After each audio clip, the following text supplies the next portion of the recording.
Welcome everyone, this is Coaching in Session. My name is Michael Rearden and I will be your mindset coach today. And today we're going to be talking about what to do when your hands are full. And I'm not talking about that you go to the grocery store and you're trying to make one trip so you don't have to keep going back to the car, keep going into the garage, whatever it be, to get the groceries.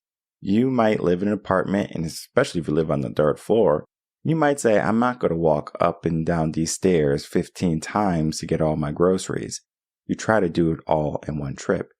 But sometimes our hands can be full and we can't fit anything else. What is going to be important for us? And this is where our conversation is going to be going today. We're going to be learning how to get our mind a bit more focused on what to do when our hands are full.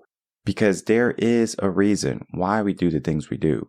But yet, we don't necessarily give attention to that until we are focused on that mindset. We're focused on being present in the moment because we're so worried about everything else. We are conditioned to think this way, to be so busy in our mind, right?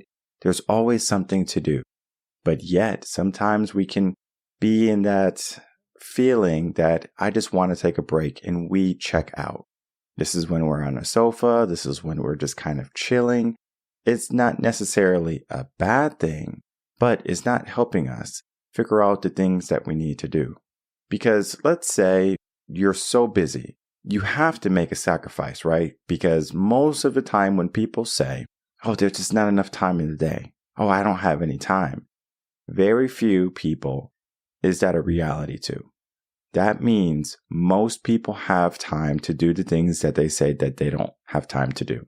So that could be that they want to go to the gym. That can be communication with your partner. That can be starting a new career, a business in the evenings, right? Building that $1 million business in the evening. All of these things can be done with the utilization of time. But people don't utilize their time effectively because they're carrying the baggage from every part of their life and every part of their day, every part of the future. I mean, we can go all the way. And we learn that when we want something good in our life, what do? Sometimes people say, I have to sacrifice. And it's not so much of a sacrifice. It's more of a focus. We focus on the things that we need to do. I talked about it on the podcast. Purposeful priority. We prioritize. Sometimes we get a bit of motivation, right? You listen to Motivation Emotion every Tuesday and Thursday when we're in season, and you can get some momentum to a better life, to being more active in your day. This is a good thing. However, if you don't give yourself the importance behind what you do, eventually you're going to stop. So we have to give our mind and create that freedom for us to do the things that we need to do versus the things that we just do. And this can be confusing because we might say, well, I have to go to work, and you work a 9 to 5, and maybe you make, let's say $20 an hour, $25 an hour, right? So we're around that hourly rate. You might be making ends meet, right? With just that money. But then you say, you know what? I can make more money. When that happens, what do you naturally do? Well, you naturally are going to make more money, but you're also going to spend more money. You have emptied your hands in the sense of you made your life easier. You have not increased your lifestyle yet, but you detracted from some of the burdens of just that $20 to $25 job. And now you have more flexibility in spending. I'm using money as the analogy if you're not catching on.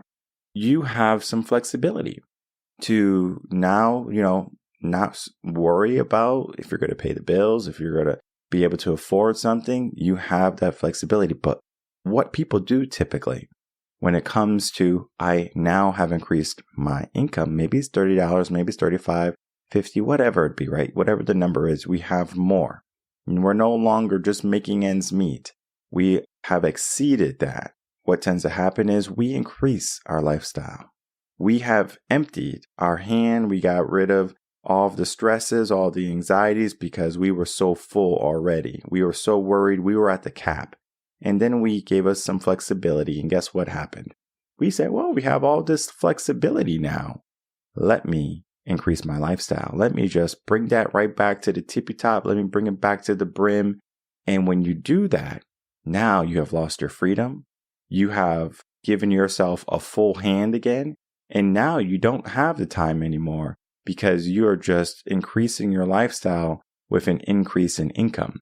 This does not only have to be income. This could be mindset too. This can be about any aspect of your life. You might be giving yourself more and then you detract from it, and eventually you just naturally give yourself more. This could be so many concepts. For example, think of Tim Ferriss. He wrote the book, The 4-Hour Work Week. We are so used to working 8 hours at least, right? That's the typical 9 to 5. You work your 8 hours. The issue with working these 8 hours is that if we ever stop working those 8 hours, what do we fill our day with? Many people fill it with nonsense, as I said. So when you get your 4 hours, right, because you finally succeeded in creating a 4-hour work week, or you succeeded in making more, and then now your burden is less, what should you do? That's going to be the most logical step. And I mean, people don't view life necessarily as a start and a finish. They see it as right now and what they can do. People don't realize that when they're born, that's when everything begins. And then when they die, that's when everything ends. Yet we fear the death. So we focus and we try to distract ourselves with the life that we have. Oh, I'm so busy. I got to do this. And if we are not busy, we begin to focus more. And it's not so much only on life, but the mind as well. Because the mind can also be a place where you're like, I don't want to look at that. It's interesting, to say the least, because when we're trying to help the mind look at itself, we don't necessarily know, is this a good thing or is this a bad thing? Most of the time when people think about death or they think about being old and can't walk, they're not necessarily positive feelings, so they try to avoid them. However, if we looked at life a bit more differently, what would happen not only to our day, our mindset, to the people around us, to what we can create through our purpose, our passion, our why, our mission? We are going to be in a whole different bracket. Probably you're going to be getting closer to the person that you were destined to be, whether that be on purpose or by accident. So we look at life, and a lot of people mix quantity versus quality, right? There's a difference, right? Our hands are so full because we have the mindset of quantity. I want to do as much as I can in my life. I want to do as much in my day in my life. I'm focused on quantity. However, if you focus on quality, now we're getting somewhere.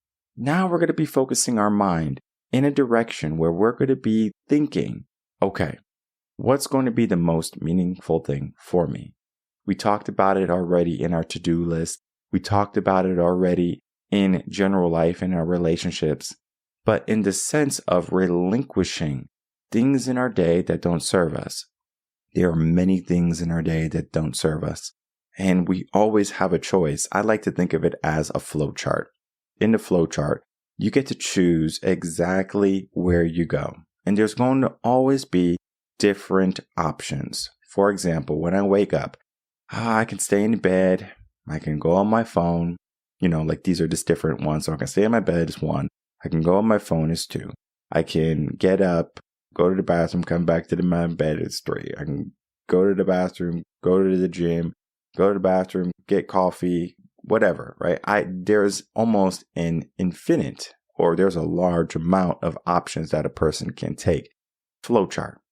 Eventually, we develop habits for that flowchart. So we wake up, we go on our smartphone, we maybe take a shower, go eat breakfast, drive, commute to work if you have to commute.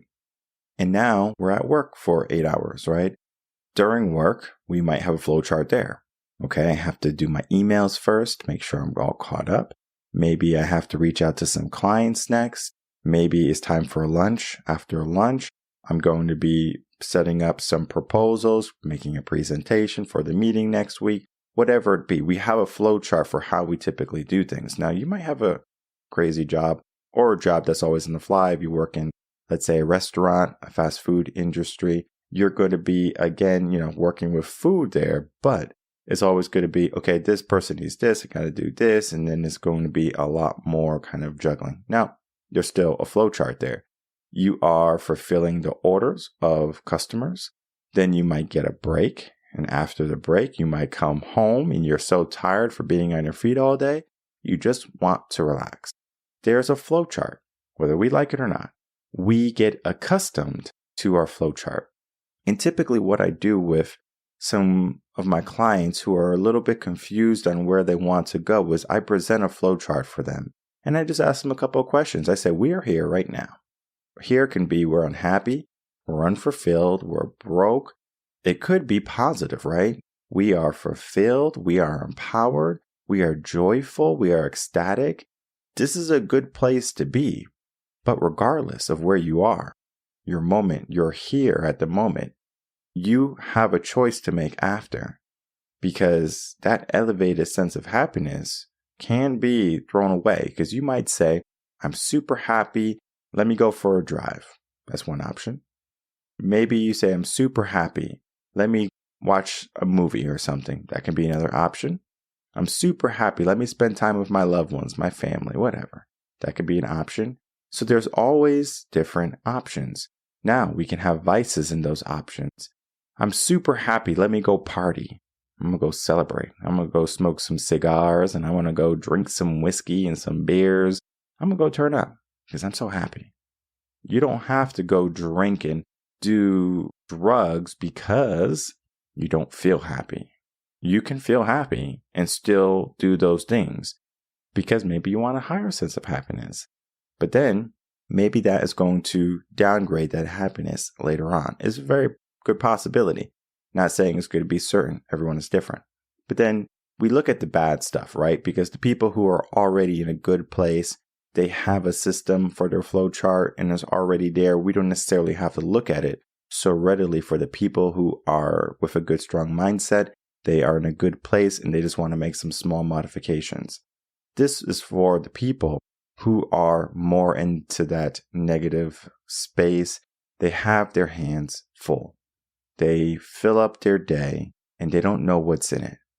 At some point, we have to drop some things.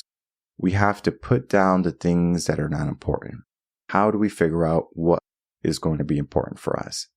Well, number one, we need to prioritize us. It sounds crazy, right? You have to prioritize yourself. You're a parent maybe, right? You have kids. You have to take care of them. You have to love them. You have to cherish your partner. I mean, there's just so many different things that you're focused on. Self-care is probably not one of them. However, if you take care of yourself, guess what happens? Something magical happens. You're able to do more. It sounds crazy, right? It's like when you're trying to go to the gym. You need energy to go to the gym. But when you are at the gym, you're using your energy and you just, at the end of it, you're like, I used all this energy at the gym. I feel good maybe. But then there's going to be people who don't go to the gym and they say, I need energy to go to the gym, but I don't have energy to go there. This is going to be that catch-22. It's like you need this in order to do that. But if you do that, you're going to get a better return if you do it than if you didn't do it. Many people, self-care is that investment. We don't invest in ourselves. And I'm not even talking about getting coaching people. I'm talking about investing in yourself and paying attention to where you are, what you want to do, how you want to be, how you want to live life. Because we are going to not focus on death. We're not going to focus at the end. We're going to focus on all the things we can do, right? We're focused on the experiences. We're focused on all the good things, right? All the moments, all the pleasurable things. That is going to be more enticing to the mind. But what if we said, you know what? I'm only going to start working and looking at the quality things in my life. And I'm not going to elevate them once I get them. Because we all have this idea in our mind. I want something. So let's say I want a new car. Okay, I want a new car. I get a new car. Great, I'm happy, I got a new car. And guess what? Eventually that car just becomes a car. I'm not worried about the car anymore. A couple years go by, I see the new models, they have new features. It could be a phone, it doesn't have to be a car only. But now I want that. Guess what happens with our hand that we finally, say, okay, we filled our need of a car, our desire for the car, our want for the car, and eventually it's almost like a leak in the vase or a leak in the glass or the vase or the bottle, whatever you want to consider the container that you're holding.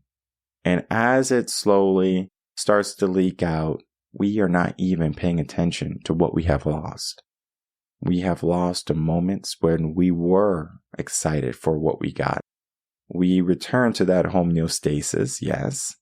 At some point, you're going to have your most powerful moment in life. I don't know what that is for you. Have you had it yet? Maybe. Maybe not. If you haven't had it, what do you think it could be? Your most powerful moment. I can guarantee you it's not going to happen when you're so busy and everything in your life is just overwhelming you. You're anxious. You're stressed. You're unhappy. It's not going to happen there.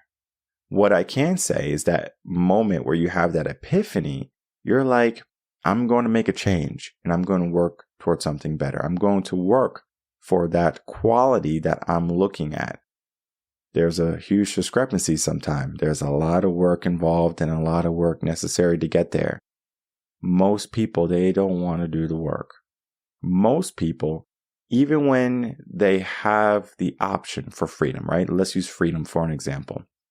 If it's going to be challenging, they'll probably just say, you know what? What's the point? I just might as well just stay in this entrapment and then, life will be over for me. Okay, cool. There are many ways we can think of it. We can go severe like slavery, and we can go as unsevere as, just working in the workplace. Okay, so I'm not saying that if you have a 9-to-5, you're a slave.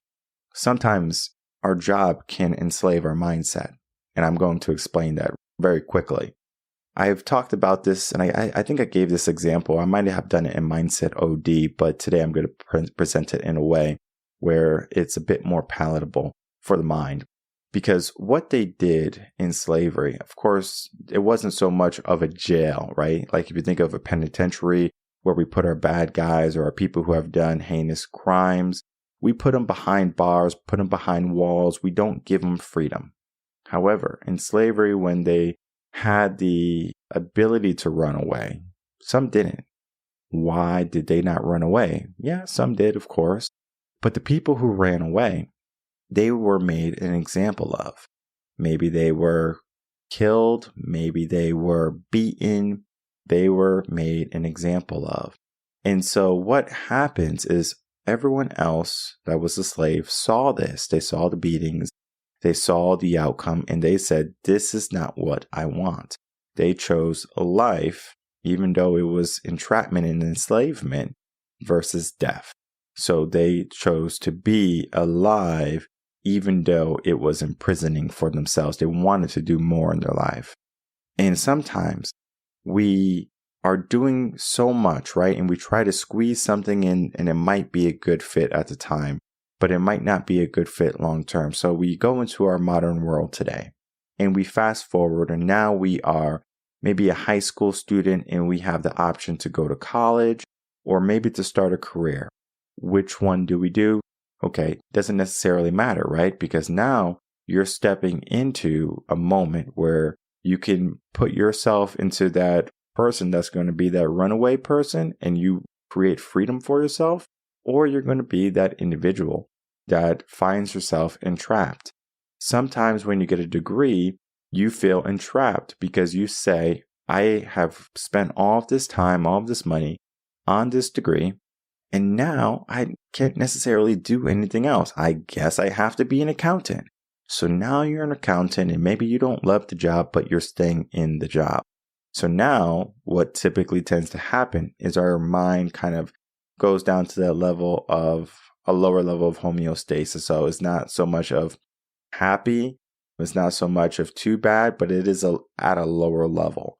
All right. So you have your middle, which is just like, yeah, everything's cool. Everything's okay. People ask, hey, how you doing, Michael? And I say, okay, homeostasis. If I'm a bit elevated or I am a lot more elevated, got some good news or something, I might say, I'm doing great. Today's a good day. If I am really, really low, I was like, I had better days. I would give that example. At some point, you have to figure out where you are on that scale when you are in a career or when you're on a path where you have that choice. Think of the flow chart again. You're an accountant. You might not like it. Do you spend your whole life here? Right? It's like, okay, well, I'm making money. I'm doing whatever it is. We fill up ourself. We adjust to that lifestyle. We fill up our cup or we fill up our hands, right? We give ourselves a lot of stuff to hold. This is akin to if you get an apartment, a house or whatever, right? So let's say you have a 1-bedroom apartment. In the 1-bedroom apartment, you might have a bed, dishes, a couple of dishes or something. You might have some toiletries, of course, towels, maybe a vacuum, a TV if you are into TVs, maybe a bookshelf if you're in a bookshelf with a bunch of books. There can be a set amount of things. Now that space limits you from just hoarding everything. Eventually, you can actually fill every part of the apartment until you have everything kind of stacked up to the roof, but then how are you going to walk around? If you need to use the bathroom, you have to get there. So there has to be some way for you to navigate in your room. The issue now becomes, let's say we move. Okay, great. We are now in a house. We have a 3-bedroom, 2-bath. We just had 1 bedroom, right? So we go find the bedroom we want in the house and we say, this is my room. We put in all the stuff that we had in our apartment. And then we start to look around the house and things start to look a little empty. You know what will look good in that corner? A table. You know what will look good in that corner? A plant. You know what will look good in this room? A big TV. We can go on with this type of thing, right? So the 1-bedroom mindset we had is now a 3-bedroom mindset. And it's the same mindset as if our hands are full. We will always try to fill up our hands as much as possible. Just as I said early on with the grocery analogy, we would try to take 1 trip. However, I want you to do something today for me and then for you. I want you to give yourself a bit of leeway. Leeway can also mean that you want to give yourself a bit more space. You want to be respectful of yourself, of your time, how much you're giving yourself a burden. Once you create that awareness, I want you to take away the non-essential things, the things that don't have to be there. If you had the option to go on your smartphone, but you needed to do something else, you do something else versus going on your smartphone. If you wanted to buy something that you wanted to put in a corner, you choose not to, because it's not so much of wanting and desiring and fulfilling that desire, because the wants that we have will always one day turn into other wants. So once a want becomes fulfilled, great. Now we just give ourselves a new want. We have to train our mind to not want to fill up our day. And I'm not saying we don't fill up our day with goodness and meaning and stuff like that. This is a different type of mindset. This is the mindset that if you want to make your life full of meaning, full of purpose and happiness, most people, they say they want financial freedom. They want to be able to retire early. Well, what are you going to do when you retire early?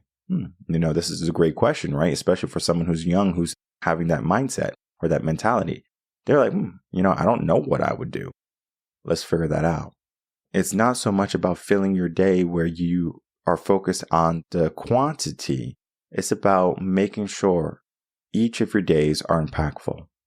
If you can have an impact each and every day, it doesn't matter if you do 1 thing or if you do 100 things, you're looking to create the impact. What does that mean for you? Again, it's different for everyone. I encourage everyone to look for that answer. What is going to be the most impactful thing I can do today? We talked about it a bit in our to-do list with purposeful prioritization. However, this is not so much of prioritizing the things that we need to do or trying to relinquish the things that we want to do. is understanding that we have a certain amount of things in our life right now. What doesn't need to be there? Once you can relinquish the things that don't need to be there, you create space for yourself. And then that space can be utilized to create more opportunities for impact or more opportunities for you to create meaning. If you're someone who just always gives yourself more busy work or to always do something else because you feel like you're not doing enough, or you feel like you're emptying yourself because you're giving yourself less things, it is going to be a mindset you do have to adjust to. If you're a CEO, you are going to delegate some of your work. I delegate some of my work, whether it be editors, whether it be people who do social media. It could be whoever, people who make my life more meaningful. It's not so much that they give my life meaning. It's just that they help me. They allow me to do the things that I'm meant to do, my zone of genius, my purpose, whether it be speaking with people, having the podcast here, speaking with you. I get to do those things because I'm not saying in my 24 hours I have to do everything myself. At some point, we have to empty the load. We have to empty the cup. We have to put things down that we're holding on to. Maybe not physically, maybe mentally. There are things that are anchoring you down to your current position. And this is where we are. Once you can start to do that, everything starts to fall into place a lot better. If you have a room full of junk and you want to move a dresser from one side to the other side, it's going to be pretty difficult. But if you have a room that's clean, clear, decluttered, you can move that dresser quite easily. Our mind is the same way. Our life is the same way. When we can declutter the things that in our life that are a distraction, things that are just getting in the way, they're obstacles, we make our life a lot easier. So you get to ask yourself, it's not so much about the easy life and I'm going to make life easy. I'm going to go live on easy street and everything's going to be a cakewalk. Don't think of it this way. Think of it more as I'm creating more opportunity for myself. So I can do the things that I need to do, that I desire to do, and I can do it more effectively and efficiently. Because if you're going to spend an hour moving a dresser that you could do in 5 minutes, you just created a huge amount of time in your day. Everyone says they don't have time, but we all have time. We all have the ability to look at our life and to figure out what we need to get rid of. What is that for you? My name is Michael Rearden. I'm a mindset coach. If you have any questions, email me coachinginsession@gmail.com, and I'll see everyone on the next episode of Coaching in Session. Until then, everyone take care.